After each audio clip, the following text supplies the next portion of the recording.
Global development is measured under 4 concept areas. These areas are economics, politics, social, and culture.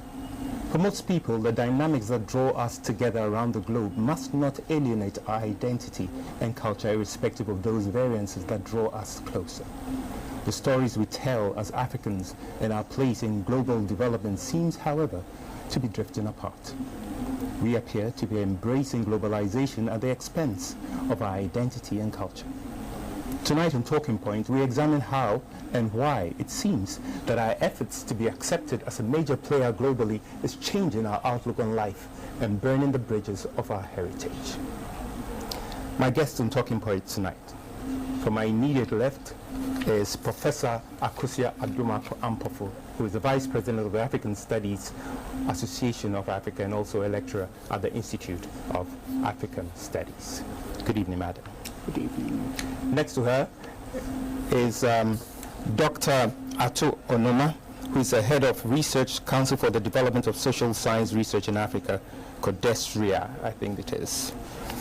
Good evening, sir. Good evening. And on my extreme left is Dr. Wangui.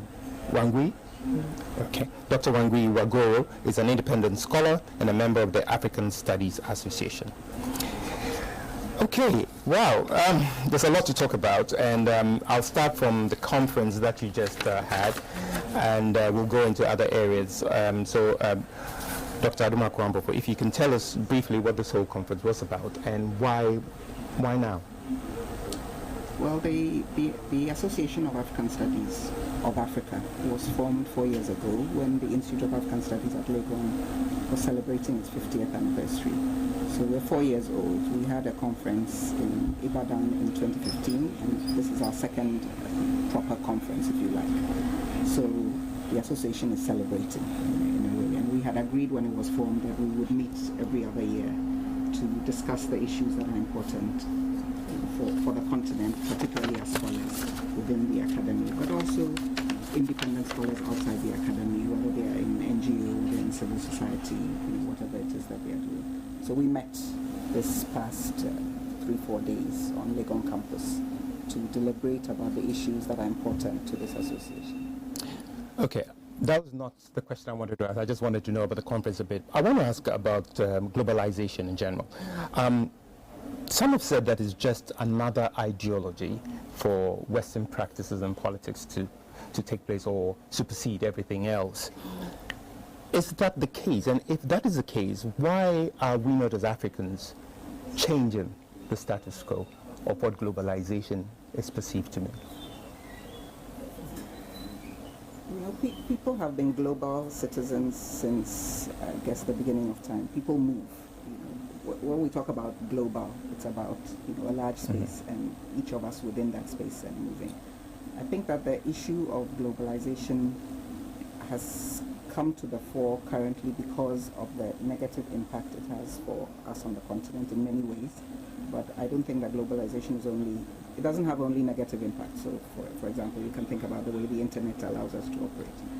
But when we think about, for example, the movement of people, there are many countries on this globe who are interested in our resources, even our brain power, but are not interested in our human capital moving into their spaces. So we have, all kinds of restrictive regulations, preventing certain kind of people from moving around the globe to certain parts of the global north, if we can put it that way. We'll continue with the topic we're discussing, and Professor Adomako Ampofo is on the floor. So I'll let you continue with your what you were talking about.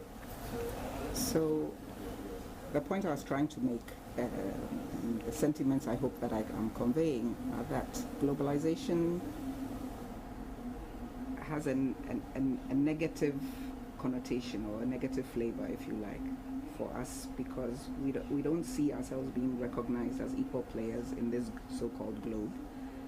Our knowledge, our arts, our languages, our culture, our industries, our products don't have the same value on that stage, if you think of it as a globe, as they should have, and sometimes even for us. So there's an example that I always like to give. Kenya makes amazing tea. Kericho is one of their brands. anytime I'm in Kenya or somebody's coming from Kenya, I ask for Kericho gold. And yet, when you travel around the world, people are asking for Taifuti, Tetley or peaches. And most of these are British brands. Right. The British don't grow tea. How did they come to be the experts on tea, and how does it remain that way? Some years ago, I met a woman in Rwanda who had a rose plantation. I don't know the first thing about roses. They all look beautiful to me. They all smelt wonderful. She told me that she had introduced some new varieties of the rose flower. She was unable to sell it on the global market because it was going to compete against certain brands that had certain names. I don't know, Queen Victoria or whatever the name of the rose is. Because somebody was deliberately, or a corporate was deliberately keeping her new rose out. And the only way that she could hope to keep this interesting new rose alive was to seek to sell it in particular spaces. So she was looking for African countries where she could sell this. So these are practical examples, if you like, of the way globalization doesn't necessarily work for us. And in the knowledge sector, which is where I work, what is very frustrating for us as academics on the continent is that often scholars in the global north are producing texts, and you flip through the texts. I always tell my students that you can tell who your ancestors are by looking at the references in your work. If you write your thesis and all the references are from the Western world, and those are your ancestors. If you think that what we do on the continent is of value, this is what we should find. I want you to hold that thought, because I want to bring in Dr. Goro here from a different perspective, obviously. Why do you think Africans are not taking advantage of our own? Why are we looking to other places for the solutions to our global problems, if I can put it that way? I think there are two sides to this, that African people are trying very hard, like we're here in your studio, sitting as African people, running this show ourselves. So there's that side, and it's often not valorized, but it is there. In Kenya, there's the Juakali, people who work in the informal sector, the women in the market, the young people producing street art, hip-hop. It's all happening at a local level, but we don't valorize wonderful stuff that's going on our continent, because traditionally we're coming out of colonial context and we haven't fully decolonized. But I think we have moved a long, long way in the last 50 years since our independence of our nations. It may not be apparent, but those of us who are slightly older know that we have come a very long way. And just visiting Ghana and going to an African Studies Center, which is fully run by African Ghanaian scholars, and bringing international people to work and alongside African researchers is extremely exciting for me. So there are small movements to bring the globe to us, which is quite a slight change, but we still have a way to go. And I think that's where we have to work very hard, because the content is there. It's just bringing it, as Professor Adomako is saying, this tea in Kenya, very high quality, highly packed, and so forth and so on, but it's not able to travel across to Ghana, for example. There are daily flights here from Kenya. So it's just how our mindset, partly, and partly there are wider competing forces. But is it not the case, I understand that you say a lot of things have changed, but is it not the case that maybe your generation is completely on a different intellectual level in terms of globalization than the new generation or the very young Africans, who seem to think that Africa itself and the things that we have around us are not as good as those that they get from the Western world? Is it not the case that as much as all the efforts you're putting in to change the mindset, we're not there yet? And we may not get there in the time that you want us to get there. I'm not very keen on this generational gap thing. And I don't know what you mean by your generation. We work with young people all the time, and there is a continuum. This is our continent. Like across the table, we're a range of generations, but we're together. So I don't think this is the argument. The argument is where are these good examples? I could tell you a lot of wonderful things. I'm sure you know about M-Pesa, which is the digital monetary platform which came out of Kenya. I could tell you about something like Ushahidi, which is a widely used platform which has come out of Kenya as well, which is being used. And which has been used all over the world. All over the not world. Just in Kenya. And people are now copying this digital monetary platform, the banks all over the world. So I think it's valorizing what we have, and we are innovative. There's so much innovation on this continent, from the old and the young people. So I think it's valorizing it and amplifying it and multiplying it and finding proper channels for its everyday uses. But I think there is traditionally a mindset that what's out there is better. But I think as the world grows smaller, there is greater emphasis on the local, and I'm very excited by this. There's more, like in the literary field in which I work, a lot of young writers across Africa are working together in magazines such as Jumurenga and Jalada, and it's true for the art and forms and even for scholarship. We've got 5 universities across Africa where you have Ugandan students studying in Yaoundé and Yaoundé students studying in Nairobi or in South Africa. So there is mobility both digitally and also physically. So I think we are seeing a change in, as you say, my generation. There is a huge change. Okay. Dr. Onoma, do you agree with what you've heard, or there's something different you want to bring to before I go into your own? You know, I mean, if you watch TV, you'll know that people like P Square, Manifest, you know, Davido, Chimamanda Adichie, these people are global stars. Okay, they are not African stars. So the idea that we have a new generation that doesn't have a consciousness of the place of Africa or their place on the global stage, I think may be problematic. I mean, certainly I think there are ways to go in terms of validating ourselves, legitimizing our own viewpoints. But I think it's also important to keep in mind that who we are or what we are doesn't stand still. We are changing. Africa is not the Africa of the 17th century or the 12th century. Absolutely. Or 50 years ago. Africa is what we are making of it.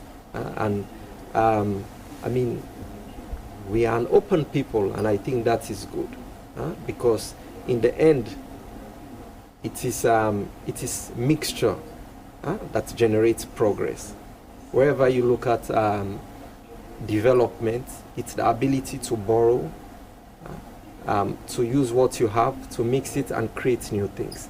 And I think it's something that we are doing. It's something that we could do better. But I think we probably don't have a cause for hopelessness. So you don't agree with the assertion that most Africans are losing their identity and culture for the sake of global acceptance? You don't agree with that?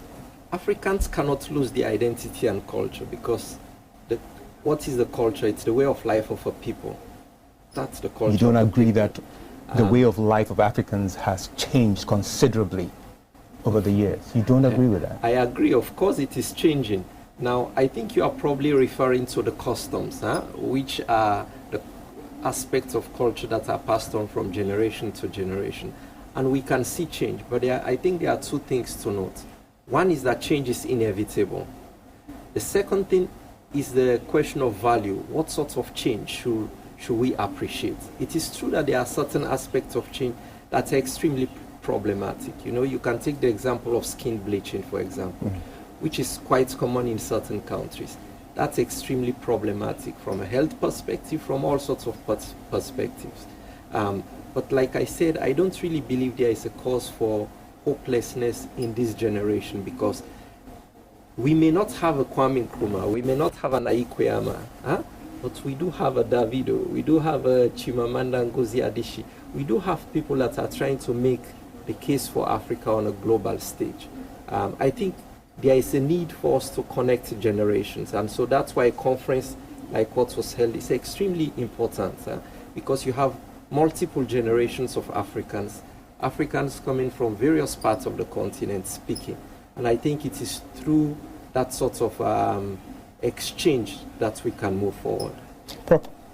It's quite interesting because I think that from where some of us stand with also the young ones that we mentor and the young ones that it looks to me that there's a disconnect. And that's why I talked about the generational gap. It looks to me that there's a disconnect between the new generation, and I like to call them the new generation, up to 30 years, 40 years, Africans who believe in what the Western world gives to them. And in terms of the numbers, the change is very, very slow, if indeed there is change. And I don't know if you agree with it, because the efforts that you put in is commendable, but is it reaching those it should reach?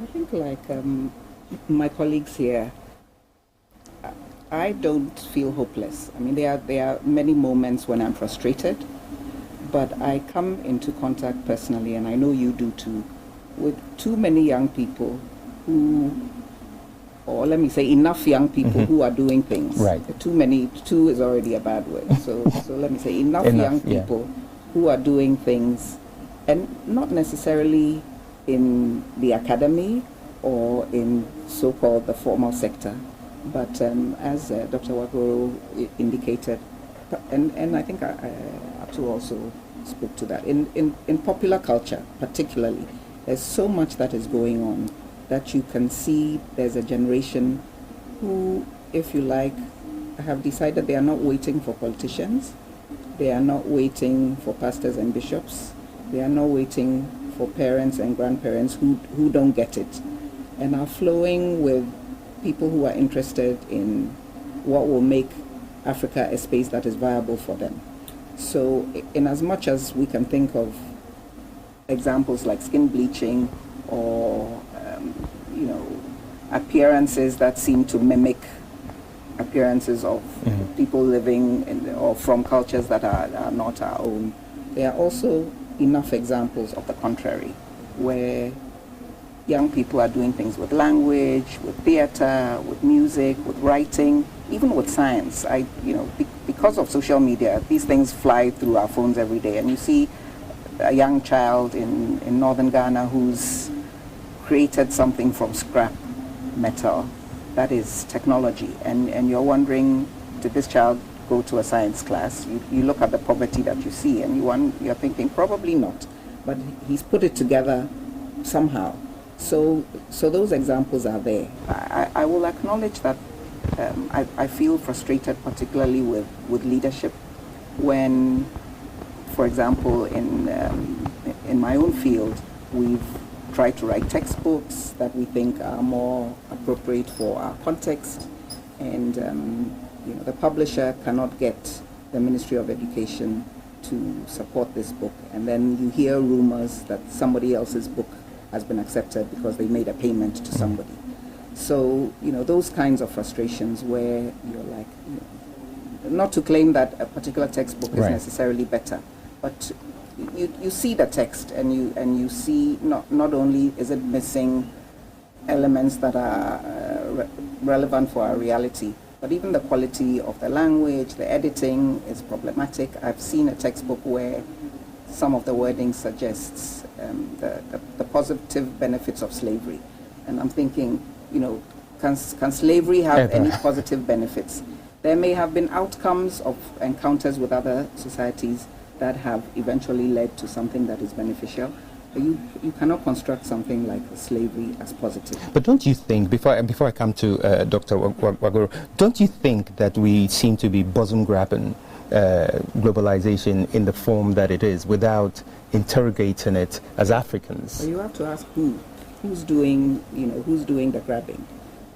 Yes, there may be people in the corporate world who are doing grabbing because there's a huge CD or dollar value to it, but it's not everyone who's running after money.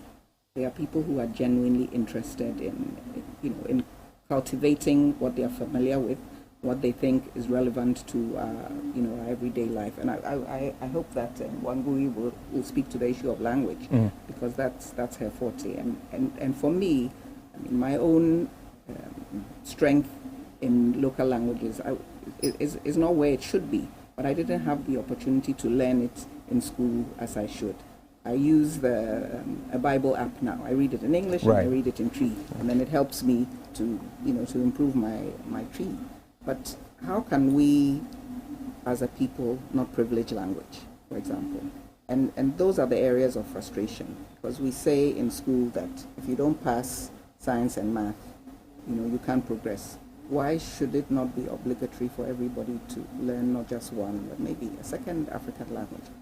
And these are not decisions that are taken by ordinary people. These are decisions that are taken by policy. Leadership. So I think that is where a lot of the disconnect is between what people who have the power to take decisions that affect people's lives, the decisions that they take, and what really is meaningful to ordinary people. Because I'm sure if you asked, many Ghanaians would opt to be able to improve their skills in their own mother tongue. Because you're brought up in a particular language, you think in that language, and then you are, compelled to, at some point, disconnect from that language when you haven't had an opportunity to grab it fully.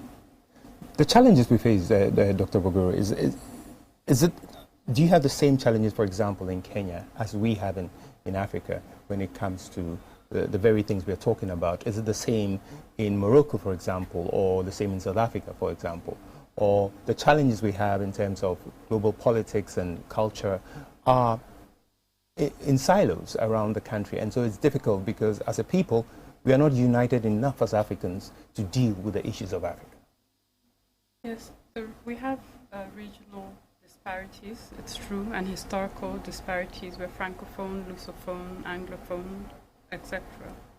But I think with the creation of institutions, Pan-African institutions, I think we are more coherent than we really realize. Like, I'm here in Ghana and feeling quite happy, and I've historically felt at home with the impact of Ghana on Africa. For example, I grew up knowing Nkrumah and our leaders. So some of it is not visible in the way we imagine, and I think we could be easily skeptical about a lot of things, which we ought not to be. I really am very hopeful. So I think the institutionalization of Africa to itself, like through the Pan-African institutions, I'm sure you know that I work at the African Development Bank, and it's a multilingual organization and multicultural. You have Africans from all walks of life working there. So for the first time in my life, I can experience this commonality every day because I bump into somebody from Morocco or Egypt. But that's not enough. It's not enough. It's not enough. Okay, I was just going to say, your bank or the bank that you work with is set upon the standards of the North. It's not Africa.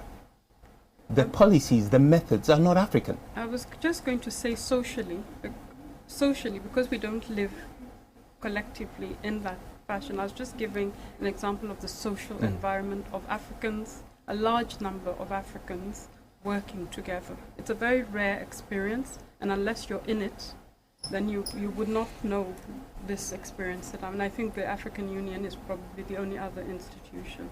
So I think the microcosm of it, what I was describing is the encounter that I can sit here with you, and we're having a common conversation. Absolutely. I'm not explaining at length things to both our colleague, myself, and we are talking one conversation. And this is very important, whether we're in a room together or whether we're in different parts of the country. We have this very great fortune, and we're not aware of it, of having common cultures. We've listened to the same music. If I say Fela Kuti, none of you would say you don't know who Fela Kuti is. Or if I said, Ato just mentioned Chimamanda, we didn't say, please could you tell us who that is? And I'm sure the listeners know who these people are. So I think we need to be quite critical when we talk about the impact of globalization on Africa. But it is true, we are still struggling from the historical impact of colonialism. But I think it would be a pity for us 50 years on. There are many issues we can critique, but to say that we haven't come some way, I think that would be quite erroneous. And we are frustrated, otherwise we wouldn't be sitting here trying to do something about it. But we are moving forward. I'm sure you know that Thabo Mbeki talked about the African Renaissance. Yeah. Everybody knows that Africa is the future of the globe, as it is, and Africa has experienced globalization for a longer time than most. Colonialism, the slave trade, etc. We are at the heart of globalization. But it's for us to realize the potential of what this means. We're the ones with the minerals, with the natural resources, with the youthful bulge that's going to, so it's for us to know how to harness this heart of globalization. It's turned where we'd be looking out. I think everybody is looking and understands that Africa is the future of globalization, but it's our ownership and control and the drive of this that matters now. Okay, you can join in the discussion if you're at home on our WhatsApp platform 0555131288, and it's been on your screen, so you can just send a message to us. No phone calls, and just a WhatsApp message. Dr. Onoma, something very interesting, which was just mentioned, the African Renaissance. But however, are we taking advantage of that, or we are allowing, as some people will put it, recolonization of Africa through globalization?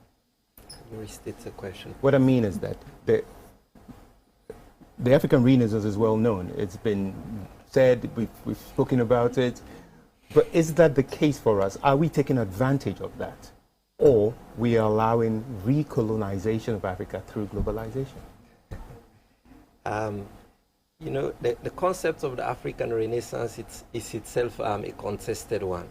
I think when it comes to Africa, sometimes we swing from one extreme to another. It's not very long ago that Afro-pessimism was in vogue. Right. And you could jump up and down, go to the sky, and people never agreed that Africa was going to go anywhere. Now, everyone talks about African Renaissance, rebirth, and all of that. Africa rising, we've gone to the other extreme. Now, we need to look at the continent in a dispassionate way, okay? Look critically at the lives of people, okay? And see where people are going, what people are doing about their condition. And I think those are very important, because the struggle we are in is, first of all, a struggle about ideas and ideologies and concepts. Okay, when Afro-pessimism came with its implications, this narrative of an African Renaissance comes with its implications. We need to ask ourselves, is this in our best interest? How are we living this? So people talk about an African Renaissance, and they will tell you about growth rates in this and this and this country. Person who sells wachi on the street corner, who sells kinky on the street corner, how are they living it? You talk about a lot of young people who are going through our university systems now. How are they living this out when they get out of universities? I think we need to be critical. Now, like I said, I mean, I always, maybe I don't get too excited, but I also don't get too depressed, okay? I don't think we are allowing ourselves to be recolonized. If you see, there is massive migration in Africa, okay, towards Europe. And people look at it from all sorts of perspectives. But one way in which you can look at it is a struggle. Is it not because we are not telling our own story the way we should tell it? No, it's a natural part of what happens, okay? People doing genome analysis have realized that movements between Africa and the rest of the world has been going on multiple times. It's not Africans left. People started here and they went to other. They went, they came, they went, they came. And that's what's happening. Now, many of our young people are not fools. They realize that a lot of our resources are flowing to certain places. It's not too long ago, Ghana had a flourishing tomato sector. We could make tomato paste and all of that. All of a sudden, we have very cheap tomato in Ghana that makes it unviable for people to make tomato paste or to even farm. Now, many of these young people are migrating. There are actually stories of people who are tomato farmers who have migrated to Italy. And what are they doing? They are working on tomato farms there that are producing tomato paste that is sent to Ghana. So in a sense, it's a struggle against the dominant systems, okay? Because people see Africa is being raided, they are following the resources there. So there are many ways in which people are living globalization and resisting it in ways that are not always obvious. And I think we need to look at this and try to understand it instead of always buying into some of these broad narratives, whether it's about pessimism or extreme optimism.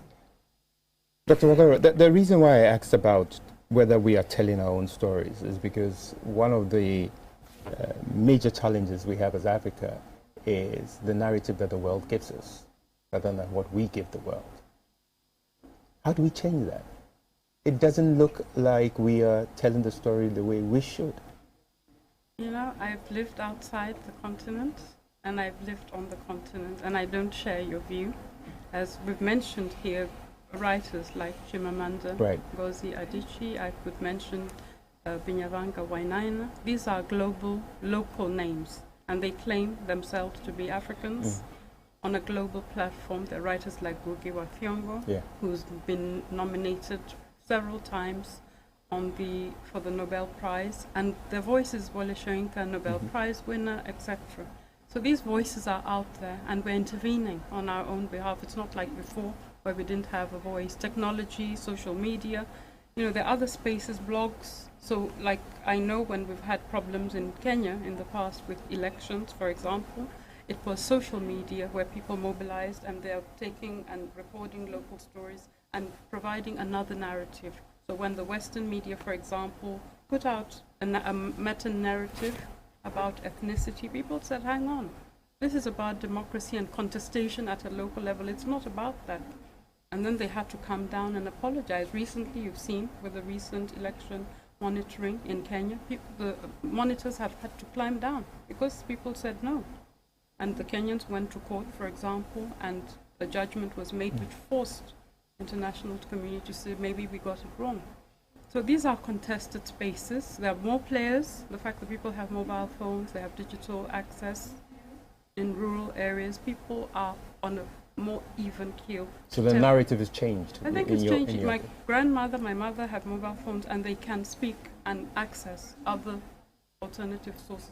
So for example, we're here at this media station, but there are other things going on as we speak. There are people tweeting, there are people having this conversation, and they're controlling the conversation that they're having out there. So that's changed a great deal. So I think we must not look at this in that way, because the voices are out there. African literature is being translated for the first time into different languages, into Japanese, into German, and there's a need to hear our voice, and we ourselves are asserting our voice. We're saying, look, you've got to listen to us, and we are present in all kinds of places, so we can speak and critique and challenge or agree with what is being said about our continent. And I think this is increasingly the case across all levels. People are now asking for a place on the Security Council for Africa and so forth and so on. And this is being played out across from the top to the bottom. But I do want to agree that there are challenges. And for me, the biggest challenge is the quality of life of African people as a measure across whether we're in the diaspora or whether we are at home. Are we meeting the basic human rights? Are we able to feed ourselves? Are we able? For me, these are the more pressing questions around globalization, how it affects the individual child, how it affects the woman, how it affects families, how it affects whole communities. So for me, this really is the measure for globalization. Okay, Professor Ampofo, very interesting. Another thing that I would like us to look at in this whole context of what we do is the regional blocks that we have, ECOWAS and the rest. And some have suggested that that's probably a better option than to have the AU. Recently, a few years ago, the AU came up with NEPAD, and after a few years, that in itself is either been put aside. Would you prefer in this discussion for us to dispassionately say, ECOWAS discuss this, South Africa Development Corporation discuss this, the East African Bloc should discuss that, rather than have all Africans saying this is an African problem, because the challenges may be different in every place? I think it depends on what we're talking about. Personally, the regional blocs are important for some things, and there are other issues that Africa should take a stand on together. You know, the old adage that if you've got one broom, it doesn't do much. If you put the sticks together and you're sweeping, you want to break it, you know, that becomes difficult. Because the colleagues have mentioned the potential and the resources that are here, both human and material. And there's a contest for those resources. It is not as if global players are not aware that there's so much that is important in Africa that they must get their hands on. So, you know, strategically, we have to know how to deal with these issues as a continent in some cases, and you know, regionally as well. It's not as if there's some DNA that we all share, but we share a certain history, you know, a history of slavery, a history of colonialism that has put us in certain issues. We share a certain baggage, for want of a better word, that we have to deal with as a continent. The fact that NEPAD may not be what we have wanted. NEPAD itself is a contested, you know, construction, if you like. Where did it come from? What is it supposed to do, and for whom? But this is not a reason for us to throw everything away and say, okay, let's live in our silos. We need each other. If we go back to the example of Kenyan tea needs to move across the continent. Ghana's cocoa needs to move. Actually, Ghana's cocoa is moving. On a recent trip to Kenya, I saw some amazing chocolate made in Kenya, but it tells you that the cocoa is from Ghana. So those links are important. You know, the AU needs to do a lot more. We can talk about AU as a body or as an entity, but I think that we shouldn't limit ourselves to our regions, because first of all, we travel across Africa. If we want to deal with certain issues like arms and conflicts and disease, those negative issues that are often in the media, I would think we need to do this continentally, because those issues are what are used by other people to silence us, to reduce us, to devalorize us, and so on. So we must do a number of things together, and we must do certain things regionally. I was very impressed with the way the West African region responded to Ebola. I was extremely impressed.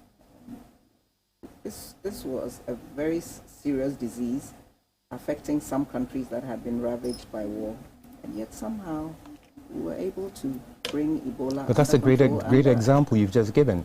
So the rest of Africa did not do the same. They did not rally But Ebola was in our space, and we needed to come to grips with this.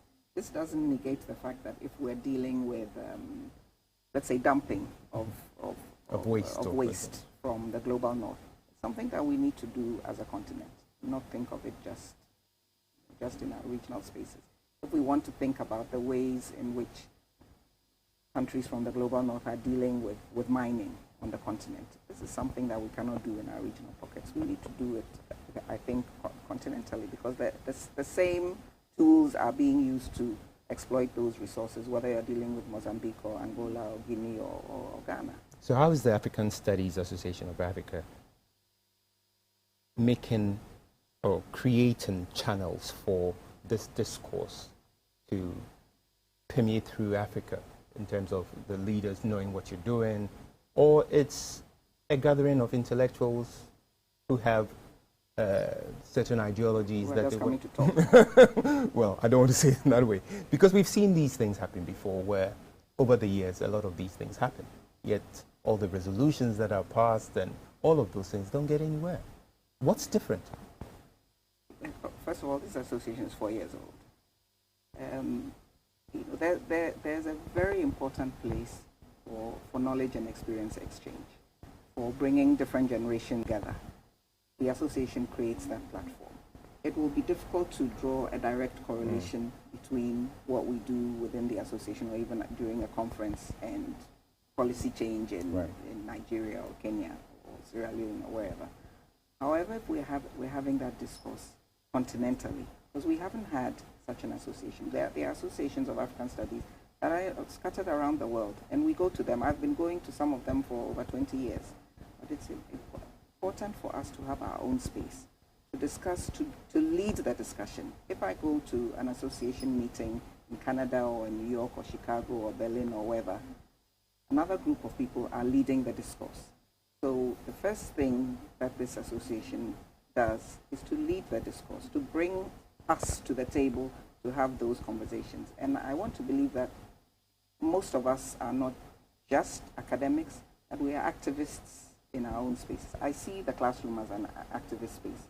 When I'm engaging with my students to grapple with issues, I see myself as doing activism, as getting them to, to critique, to interrogate issues, to think, wow, okay, that's a different way for me to think of, Ebola, if you like.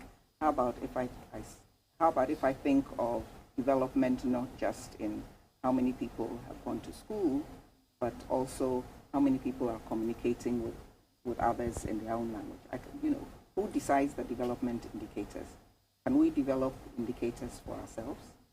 And I see this as a space that we can do that, and also for us to be advocates for each other. Because the academy or intellectual spaces are not necessarily always friendly for a particular individual who's progressing in their career. So that's also something that we seek to do.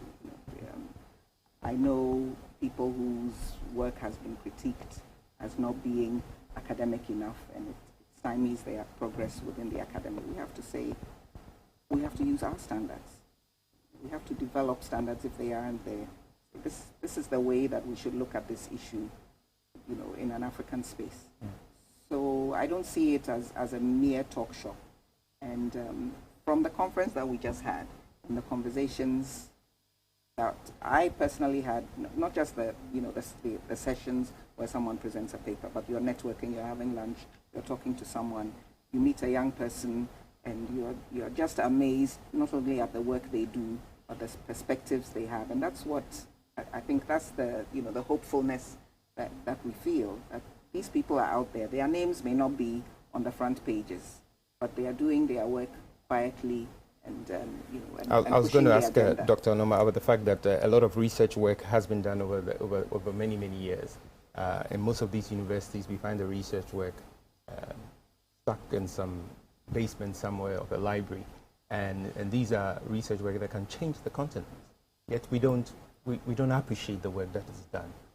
How do we move forward from this, from the rhetoric and the talk? How do we move into action as a people? Yes, the spectre of research rotting away in a dark corner of BAM library. Well, we didn't mention BAM here. Maybe to pick up from where Professor Adomako and Ampofo, some of the issues she touched on.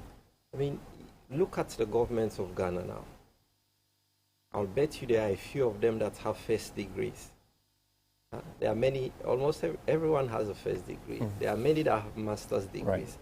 There are some of them that have PhDs. Some have been academics before, have published before, have attended conferences like this before. So I think the first thing is to understand that associations like this, or CODESRIA, for whom I work, are playing a critical role in not just creating scholars and shaping their worldviews, but creating people who actively participate in the policy world as policymakers, whether it's in the States. You talked about regional associations like ECOWAS, you go to the African Union, you go to the African Development Bank, the ECA, even the UN. Okay, that's the first thing. But the second thing is that, the research that is produced is also percolating into policy circles, even if it's not always acknowledged. And even if it's not always in an obvious sense. So, I gave the example yesterday of Ebola. When Ebola struck the Mano River Basin, all of a sudden they needed people who understood those societies to deal with an epidemic. An epidemic is not just a biological event, it's a sociological event. You need people who understand the society to do contact tracing, to explain, to deal with how people deal with funerals and the touching of bodies and all of that. Now, who were the people who are best placed to do this? It's researchers. So you had a lot of anthropologists, sociologists, people who belong exactly to associations like this that were sent in by the WHO, because the doctor doesn't know how to deal with. You could get the best doctor from Hong Kong who arrives in Liberia. And what are they going to do? They've never been there. They don't know any place. They don't know anyone. They don't know how people interact and all of that. So I think that's another way. Now, to put all of this into perspective, you have to understand that Africa is suffers from what I think it's a Beninois, the Burkinabe historian Kizebo, who said that Africa suffers from extraversion, which is that we tend to look outside for our policy solutions very heavily. And part of it's not always the fact that we value what's outside. It's also the fact that we are in an economically disadvantageous position. We need money. We are going to the World Bank. We are going to the IMF. We are going to USAID, UN agencies. And all of these people don't say, this is money, take it. They'll say, take this money to do this. And it's influenced by their own understandings Absolutely. of Africa, of the world, their own interest, their own norms, and all of that. So African scholars have a big battle to fight, which is that a lot of us don't have those resources. A lot of the time, if the World Bank wants to formulate policy, they are not coming to the University of Ghana or Sheikh Anta Diop University of the University of Botswana. They are going to go to the Earth Institute at Columbia. They are going to go to the Kennedy School of Government at Harvard. Actually, lots of these people even come to the World Bank sometimes, you know. There is a lot of exchange. So they are bringing all of these ideas, backed by a lot of resources. Ghana underwent the economic reform program. During those days, what was happening? They were telling Ghana what to do. They were even formulating the responses of the government of Ghana to their recommendation. They were even sending a lot of people from their organization to be based in our ministries to implement those. Okay, so now, should we give up as African scholars? No, I think we should fight harder.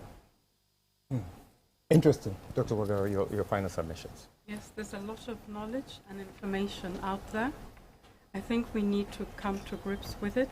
I'm very impressed by the work that's done by CODESRIA and my own institution, the African Development Bank. They've got something called the Africa Information Highway. And all the universities and even non-governmental and churches and community places hold a lot of information. We need to be knowledgeable about our continent. We're in a position in which we can be knowledgeable through our mobile phones, through digital media. And I think, as Dr. Adomako said, it's up to us. This is our continent. Nobody's going to come from outside and develop it for us. And we can lament till the cows come home, but we have to get out there and do our little bit. If everybody got up and did their little bit, we will get there, as Professor Wangari Maathai used to say. Wonderful. Dr. Onoma, final submissions. I mean, just briefly, I mean, you know, we are not omnipotent, okay? What do I mean? We are not blameless. Right. But we are also not responsible for all the problems that we have, or all the problems of the world. We live in a world. So this internalist vision where we are always beating ourselves for all of the problems also doesn't make sense. We have to have a very sharp consciousness of Africa in the globe. Because as Wangui said earlier, Africa is at the heart of globalization. We have never had a choice to say, let us stay at home and hide and protect ourselves. We've never had that. So we can't understand all our problems by looking at bad leadership, corruption. There is a global structure, and we have to keep that in mind. Okay, so there you have it. It's quite interesting. At the end of the day, I think the bottom line for all of it, it's up to us to make that change. We can't sit on the fence and say slavery did this and we don't have the money. At the end of the day, who makes the changes that we want? We have to do it ourselves. My name is J.O.T. Agyeman, and this is Talking Point.